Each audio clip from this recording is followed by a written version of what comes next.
Hi, I'm Therese from FamilyProperty. I'm going to introduce you to the new conflict check function for FamilyProperty that is now available.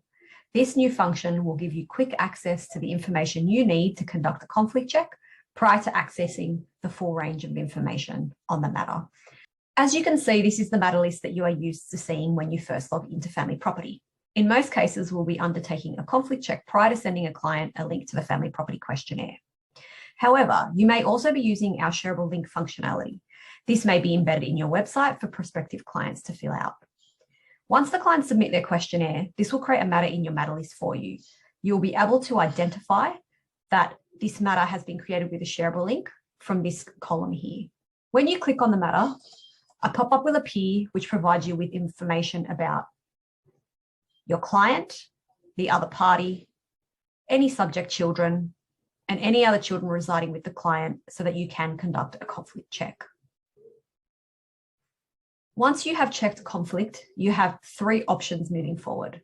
If you click on no conflict, this will save in the system, and the next time you go to click on the matter, you'll be able to access it normally.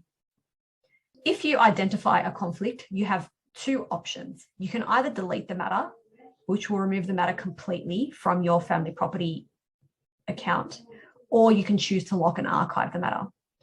If you lock and archive the matter, you'll be provided an option to enter a reason for the conflict.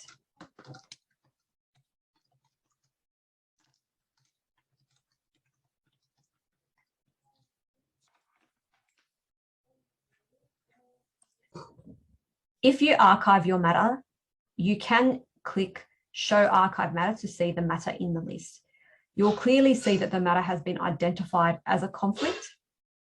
And if you try to get into that matter, a pop-up will appear, which will provide a history of the conflict identified in the matter.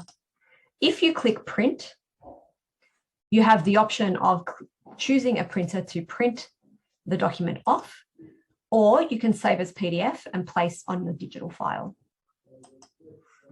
There may be circumstances in which you identify a conflict with a matter at a later stage.